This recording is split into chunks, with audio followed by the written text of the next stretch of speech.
Good morning, good afternoon and good evening. चलिए friends, objective question discussion करते हैं। आपको याद है मैंने जब आपको क्लास में इकोनॉमिक्स के बारे में, इकोनॉमी क्या है, इकोनॉमिक्स क्या है, इकोनॉमिक सिस्टम क्या है, कैपिटलिज्म, सोशलिज्म, मिक्स्ड इकोनॉमी, इन सभी चीजों के बारे में पढ़ाया।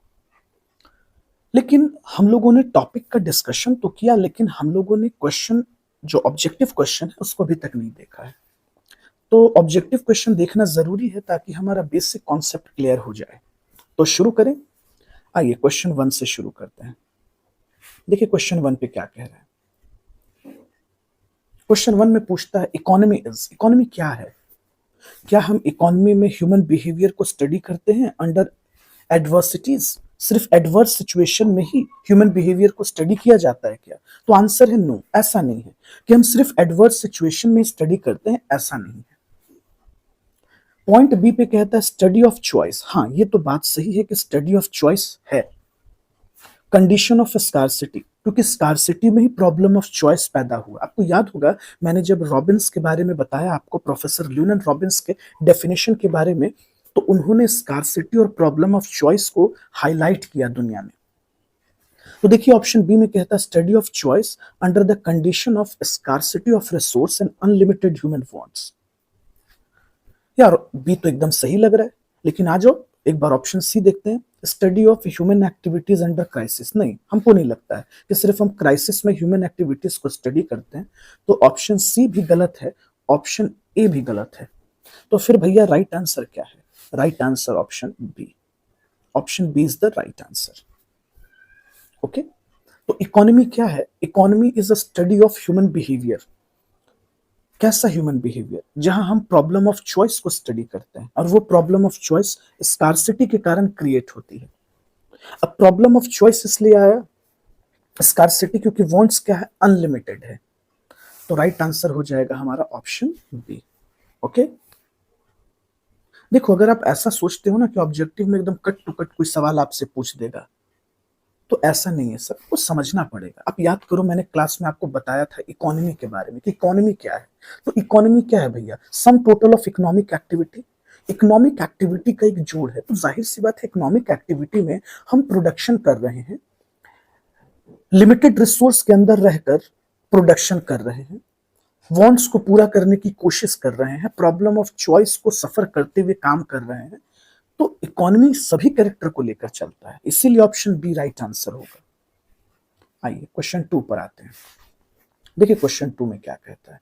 क्वेश्चन 2 में कहता है term economics is derived from ancient Greek word ओइकोनोमिया। हाँ सर, बिल्कुल आपने बताया था, और बताया था कि ओइकोनोमिया का मतलब होता है हाउस होल्ड मैनेजमेंट। मतलब लिमिटेड रिसोर्स में एक परिवार को कैसे मैनेज किया जाए, कैसे फैमिली को चलाई जाए। तो रूल ऑफ हाउस होल्ड। तो राइट आंसर हमारा क्या हो जाएगा भैया? राइट आंसर हो जाएगा हमारा rule of house hold. Option A is the right answer. House hold management हमको लगता है सबसे इजी क्वेश्चन है आपके लिए।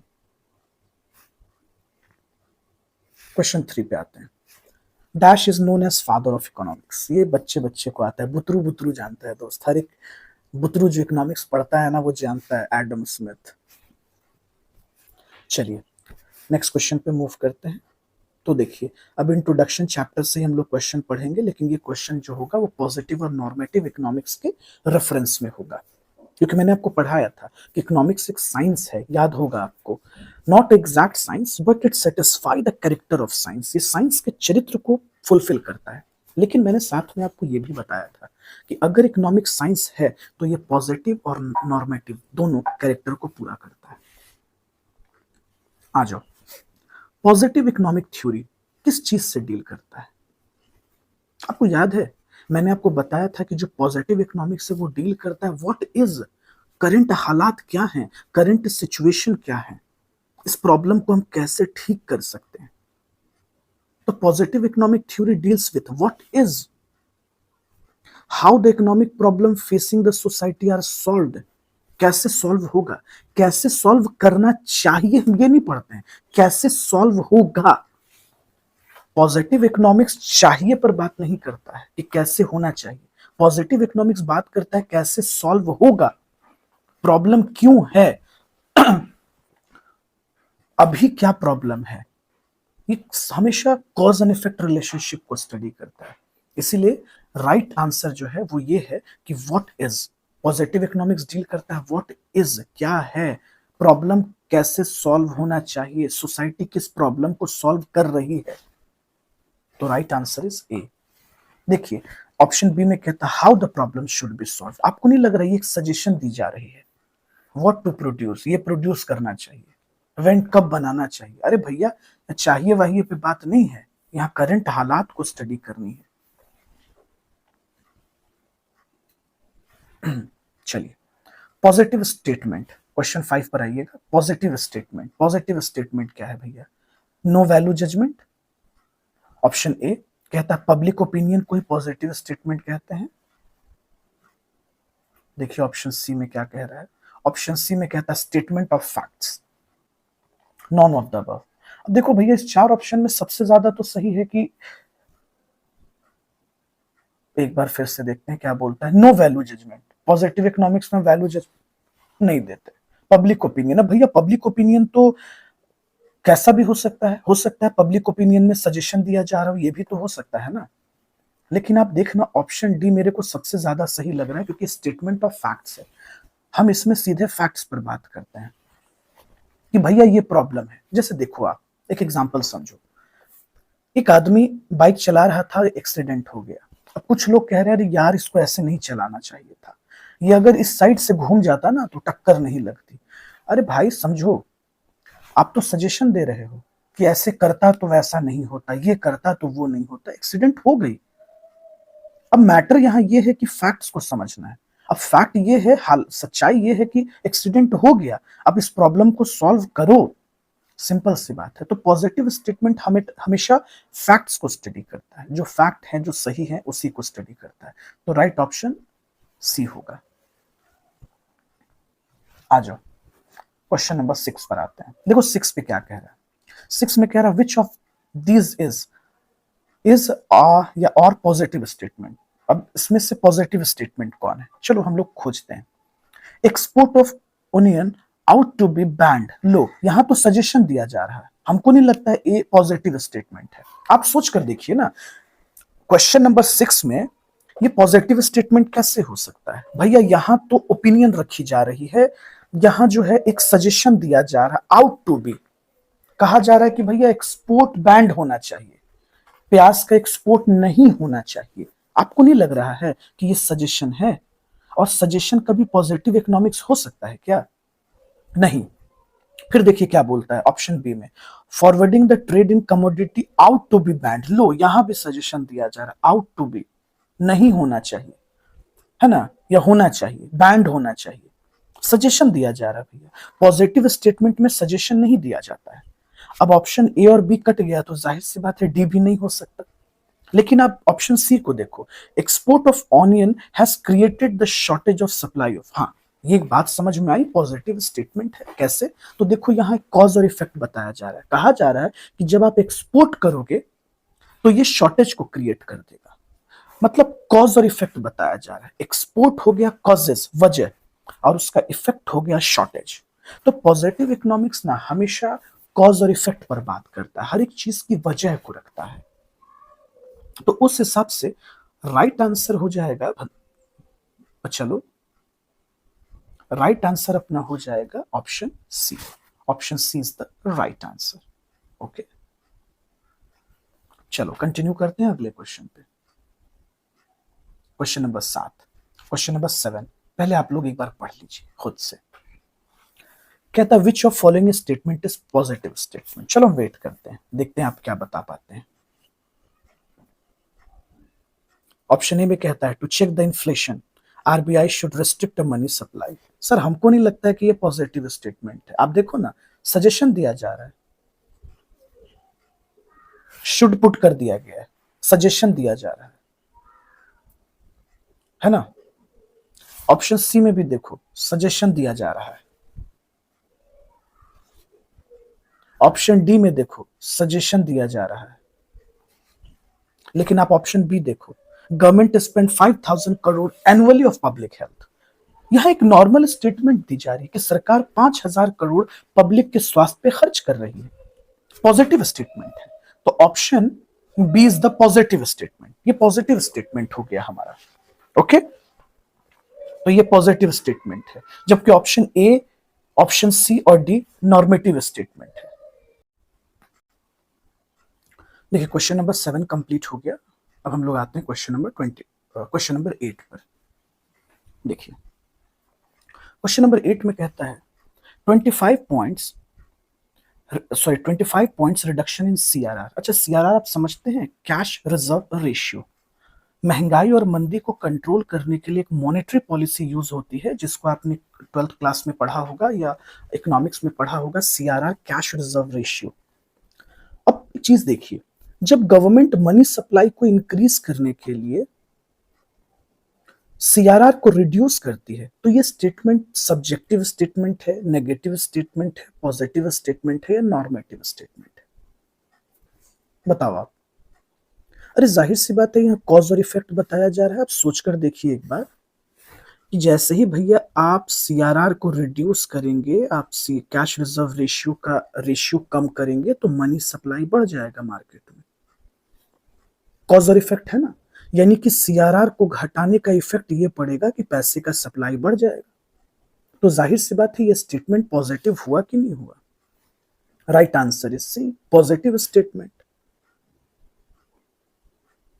चलिए 9 नंबर पे आते हैं। Direct transfer of cash subsidy has increased allocative efficiency. This statement है, ये स्टेटमेंट क्या है? Direct transfer of cash subsidy मतलब ये जो पब्लिक है उनके अकाउंट में जब सरकार डायरेक्ट सब्सिडी एलोकेट कर देती है, तो ये एक एलोकेटिव एफिशिएंसी है, मतलब वर्क फास्ट कर देता है। तो ये स्टेटमेंट को कैसा स्टेटमेंट माना जाए? Subjective, negative? मेरे हिसाब से तो पॉजिटिव स्टेटमेंट है भैया, ये तो पॉजिटिव स्टेटमेंट है, मतलब पॉजिटिव इकोनॉमिक्स है, पॉजिटिव आइडियोलॉजी है। चलिए अगले पॉइंट पर आते हैं, मतलब सॉरी अगले क्वेश्चन पे आते हैं। क्वेश्चन नंबर 10 पर आइए। देखिए क्वेश्चन नंबर 10 में क्या कह रहा है। क्वेश्चन नंबर 10 में कह रहा है कि in economics question that can be answered by examining the data and making the observation। मतलब हम आंसर तब दे पाते हैं जब डाटा को एग्जामिन करते हैं और ऑब्जर्व करते हैं। ओके, देखिए ऑप्शन में क्या कहता है। कहता है ये पॉजिटिव स्टेटमेंट है, ये नॉर्मेटिव स्टेटमेंट है, मैक्रो इकोनॉमिक्स है या माइक्रो इकोनॉमिक्स है? अरे सिंपल भैया, पॉजिटिव स्टेटमेंट है। जब हम डाटा एनालाइज करने के बाद कोई निष्कर्ष दे पा रहे हैं, कोई कंक्लूजन दे पा रहे हैं। जैसे देखो ना, आजकल की डेट में क्या हो गया है, छोटा सा हम आपको एक एग्जांपल लेते हैं, ठीक है? पॉलिटिक्स में मत जाना, एकदम पॉलिटिक्स से निकल कर सोचना प्लीज, रिक्वेस्ट है। जैसे देखो क्या होता है, हम लोग जो ह्यूमन बीइंग हैं, बहुत सारे इंसानों की खुद की सोचने की और समझने की बुद्धि खत्म हो गई है। जो भी व्हाट्सएप यूनिवर्सिटी पे हमें ज्ञान दे दिया जाता है, हम मान लेते हैं कि हाँ वो सच है, वो सही होगा। ओके, टीवी एंकर में जो बता देते हैं वो सही होगा। ऐसा क्यों हो रहा है? क्योंकि हम एनालिसिस नहीं कर पा रहे हैं। तो इकोनॉमिक्स यही कहते हैं कि पहले आप डाटा निकालो। ओके, आप डाटा निकालिए, स्टडी कीजिए, फिर कंक्लूजन दीजिए, फिर आप अपना निष्कर्ष। उसी तरह से जब आप कॉर्पोरेट लेवल पे जॉब करते हैं ना किसी कंपनी में, तो मौखिक नहीं होता कि बस हमने बोल दिया, देखिए ना सर हमारा प्रोडक्ट तो इसलिए नहीं बिक रहा है ना कि भैया ऐसा ऐसा है, क्वालिटी अच्छी नहीं लगी लोगों को। अरे भैया नहीं लगा तो आप इंफॉर्मेशन लाओ ना, आपने सेंसस किया क्या? आपने पब्लिक से पूछा, पब्लिक का रिव्यू लिया, आप मुझे दो, रिपोर्ट करो, रिपोर्ट सबमिट करो। ओके, तो पॉजिटिव स्टेटमेंट होता है जब हम डाटा पर बात करते हैं, तब हम अपना एक कंक्लूजन निकालते हैं। ओके, जैसे आप देखो कोर्ट, कोर्ट पॉजिटिव इकोनॉमिक्स क्यों कही जाती है? क्योंकि कोर्ट में जो फैसले होते हैं वो सर्कमस्टांसेस के अकॉर्डिंगली नहीं होते, वो होते हैं एविडेंस पर। पूरी दुनिया जान रही होगी ना कि सामने वाले ने हत्या किया है, लेकिन अगर एक भी गवाह नहीं मिला तो वो छूट जाएगा। नेता लोग क्यों छूट जाते हैं? आप कभी ऑब्जर्व किए हो? क्यों? क्योंकि कोई विटनेस नहीं होता, सब लोग बैकआउट कर जाते हैं, कोई गवाही देने को तैयार नहीं है, भले उसने सरेआम मर्डर किया हो, लेकिन पॉलिटिशियन बच जाते हैं। तो कोर्ट ना पॉजिटिव आइडियोलॉजी पे चलती है, पॉजिटिव इकोनॉमिक्स, वो डाटा पर बात करती है। भैया एक भी गवाह है जिसने देखा तो सजा मिलेगी, किसी ने नहीं देखा, कोई रेडी ही नहीं है बोलने को, वो बचकर निकल जाता है। ओके, चलिए अगले क्वेश्चन पे आते हैं। क्वेश्चन 11 पे आ जाइए। कहता है dash describe the actual state of affairs. Actual state of affair मतलब एग्जैक्ट हालात, एग्जैक्ट कंडीशन। पॉजिटिव इकोनॉमिक्स बताती है, नॉर्मेटिव बताती है, सब्जेक्टिव बताती है, या इंटीग्रेटिव स्टेटमेंट बताती है। तो देखो मेरे भाई, पॉजिटिव स्टेटमेंट जो होता है ना, वो एग्जैक्ट स्टेट ऑफ अफेयर्स बताती, एग्जैक्ट हालात को बताती है, तो पॉजिटिव स्टेटमेंट। नॉर्मेटिव में तो लोग लगा बढ़ा के बोल दिए, ऐसा नहीं होना चाहिए, वैसा नहीं होना चाहिए। आइए नेक्स्ट क्वेश्चन पे आते हैं। क्वेश्चन नंबर 12 पे आइए। देखिए क्वेश्चन नंबर 12 पे क्या कह रहा है। Dash is the positive statement. To check the inflation public expending should be controlled. B में कहता है price control has led to artificial shortage of edible oils. अब आप चेक करते जाना कहां कहां आपको नेगेटिव आइडियोलॉजी दिख रही है। यहां देखो, मुझे तो यहां दिखा। Minimum wage rate should be fixed, यहां दिखा। डी में नेगेटिव विचार दिख रहा है। आप देख रहे हो, हर जगह सजेशन लगा हुआ है, सजेशन दिया जा रहा है। तो option A, option C, option D negative है। पॉजिटिव स्टेटमेंट एक ही है, बी। चलिए अगले क्वेश्चन पे आते हैं।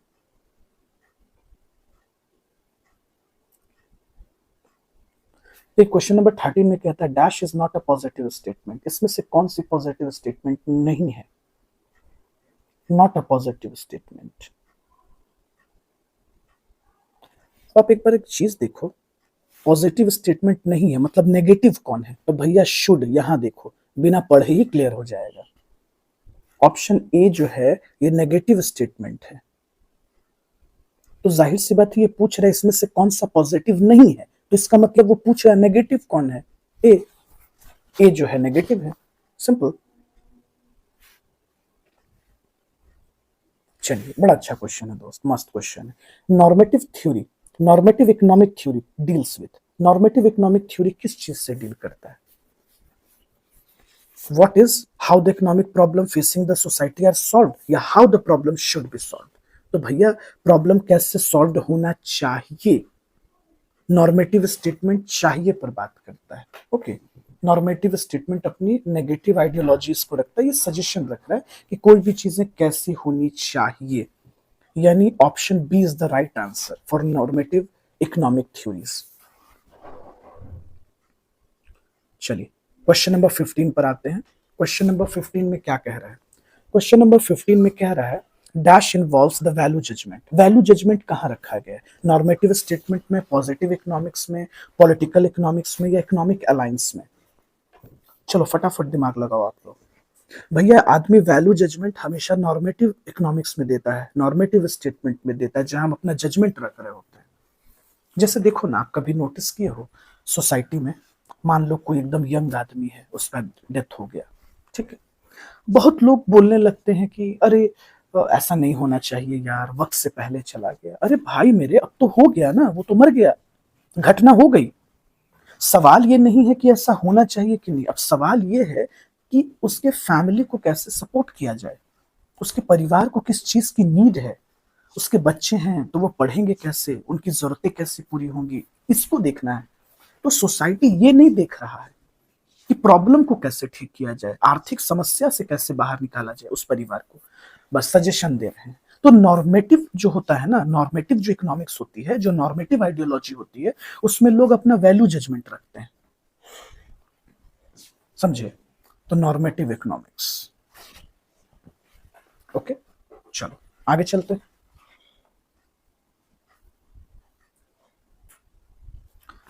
कहता है which of these is a normative statement. इसमें से कौन सा नॉर्मेटिव स्टेटमेंट है? दोस्त आप ऐसे ही बता दोगे, इस क्वेश्चन को हम पास ऑन करते हैं। फिर क्वेश्चन नंबर 16 में कुछ नहीं है, आप तुरंत देखोगे कि ऑप्शन बी में सजेशन दिया जा रहा है, आउट टू बी। शुड के जगह इन्होंने लिख दिया आउट टू बी, यानी सजेशन दी जा रही है। तो जाहिर सी बात है ये नॉर्मेटिव स्टेटमेंट हो गया।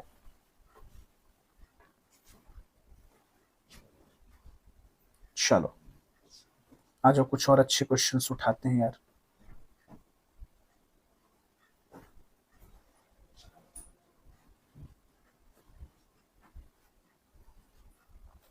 चलो क्वेश्चन नंबर 18 पर आ जाओ, अच्छा क्वेश्चन है। 17 में कुछ जान नहीं था यार, वो फालतू है। कहता है senior citizen deserve hike in pension and better medical care. देखिए कहा जा रहा है, क्वेश्चन नंबर 18 को पहले पढ़िएगा। सीनियर सिटीजन की पेंशन बढ़ा देनी चाहिए, उनको पेंशन बढ़ा दो, उनका मेडिकल केयर बढ़ा दो। ये स्टेटमेंट क्या है? सब्जेक्टिव है, नेगेटिव है, पॉजिटिव है, नॉर्मेटिव है? देखो अगर आप थोड़ा सा भी शांति से सोचोगे ना तो ऐसा लग रहा है कि यहाँ एक सजेशन बताई जा रही है, सरकार को कहा जा रहा है भैया कि सीनियर सिटीजन का पेंशन बढ़ा, वो डिजर्व करते हैं। अब पूछ दो क्यों, तो इसका जवाब मेरे पास नहीं है। नॉर्मेटिव स्टेटमेंट में ना किसी भी चीज का आंसर नहीं होता। जैसे देखो छोटा सा हम आपको एग्जांपल देते हैं, तो बहुत सारे हमारे यहाँ पॉलिटिकल नेता हैं जो अक्सर चाइना के अगेंस्ट बयानबाजी करते हैं कि चाइनीज प्रोडक्ट बैंड करो, बैंड करो। ओके ठीक है, अच्छी बात है, बैंड होना भी चाहिए, लेकिन आप उनसे एक सवाल कीजिए कि क्या वो हर एक प्रोडक्ट जो चाइना का है और इंडिया में इस्तेमाल होता है, क्या उसका ऑप्शन आपने बनाया है? तो जवाब देंगे नो। देखिए विकल्प नहीं है हमारे पास। आप याद करो कोरोना में क्या हो रहा था, लोग जूम ऐप पर मीटिंग कर रहे थे चाइना के बारे में। जूम ऐप चाइना का है।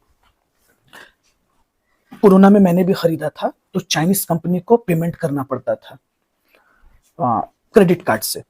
बताना ये चाह रहा हूं कि चाइना के ही ऐप पर चाइना के बारे में ही आप मीटिंग कर रहे हो कि चाइनीज प्रोडक्ट को बैन करो। अरे भैया पहले ऑप्शन तो खोज लो। मिडिल क्लास डेल का लैपटॉप यूज कर रहा है, डेल का जो लैपटॉप है वो चाइनीज कंपनी है सर। आप कभी देखिएगा उसको बढ़िया से स्टडी कीजिएगा तो आपको पता चलेगा कि चाइना का उसमें स्टेक है, इन्वेस्टमेंट है, बहुत सारे एसेसरीज वहां से बनकर आते हैं। मतलब ऑप्शन नहीं है मेरे पास। तो देखिए नॉर्मेटिव विचारधारा में क्या होता है, लोग बस बोल देते हैं बैंड करो। अरे भैया तो ऑप्शन तो बना लो पहले। वो हर एक कंपनी जिसकी प्रोडक्ट इंडिया में यूज होती है, पहले हमें वैसी कंपनियों को खड़ा कर लेना चाहिए। तो नहीं, बस बैंड करो। सबसे इंटरेस्टिंग चीज देख लो, जो नेता जो पॉलिटिशियन बात कर रहे होते हैं उनके हाथ में चाइनीज ही प्रोडक्ट होगा। आईफोन की कंपनी के बहुत सारे प्रोडक्ट चाइना से बनकर जाते हैं, असेंबलिंग होती है। आप कभी बढ़िया से स्टडी कीजिएगा इसको तो आपको मिलेगा कंक्लूजन। तो नॉर्मेटिव आइडियोलॉजी ऐसा ही होता है यार, हम बस बोल देते हैं, थोप देते हैं। वजह पूछा जाए, विकल्प पूछा जाए तो नहीं। खैर छोड़ो इसको, इस पर ज्यादा बात करने से वेस्टेज ऑफ टाइम है, हम अपने मुद्दे पे आते हैं। तो ये जो स्टेटमेंट है ना, ये एक कैसा स्टेटमेंट है भैया? तो नेगेटिव स्टेटमेंट है, सिंपल। क्वेश्चन 19 पे आइए। To reduce the pollution government should impose the heavy penalty. Government को पेनल्टी इम्पोज करना चाहिए, ये भी नेगेटिव स्टेटमेंट है। क्यों? क्योंकि भैया आप यहां सजेशन दे रहे हो, है ना। नॉर्मेटिव विचारधारा है ना, नॉर्मेटिव स्टेटमेंट है ये।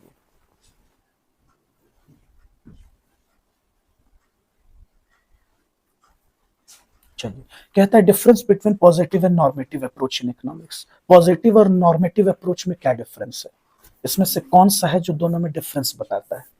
एक बार आप पढ़िए, आप पढ़िएगा तो आपको तुरंत दिखेगा। देखिए पॉजिटिव इकोनॉमिक्स में हमेशा फैक्ट्स पे बात की जाती है और यहाँ ओपिनियन। जैसे कि एग्जांपल देखिएगा, जब हम लोग को स्कूल डेज में कम नंबर आता था ना, पापा मम्मी जब सवाल करते थे तो हम लोग तर्क हमेशा रखते थे, पापा हम ये पढ़ के गए थे ना, सवाल यहाँ से आ गया। अरे मेरे भाई तुम गलत तो कम नंबर लाए ही हो, ये तो एक फैक्ट है, तुमको मानना चाहिए। टीचर को ना पता नहीं हमसे क्या खुन्नस से वो कम नंबर देती है, कम नंबर देता है, लो तुम ये तर्क दे रहे हो। पता है पापा क्लास में सबको कम नंबर आया, लो तुम ये विकल्प दे रहे हो अपने पेरेंट्स को। पता है मम्मी सबको कम नंबर आया, सिर्फ हम ही को कम नहीं आया है। अरे ये तो आप अपना ओपिनियन रख रहे हैं।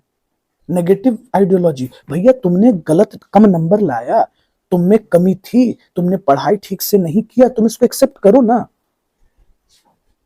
तो जो नॉर्मेटिव स्टेटमेंट होता है उसमें हम अपनी गलतियों को नहीं मानते हैं। ओके, बहुत सारे आप देखिए एक्टर और एक्ट्रेस वो अपनी गलतियों पे कभी भी नहीं, बहुत सारी हैं एक्ट्रेस जो ट्विटर पे बैंड वगैरह हैं, देखिएगा वो कभी भी कुछ भी बोल देती है लेकिन वो सॉरी कभी नहीं बोलती कि हाँ उससे गलती हुई, जबकि वो ये उम्मीद करती है कि दूसरा उसको सॉरी बोल दे अगर सामने वाले से लेकिन वो सॉरी नहीं बोलेगी। तो ये नॉर्मेटिव आइडियोलॉजी है। चले, तो राइट आंसर हो जाएगा option B. Option B is the right answer.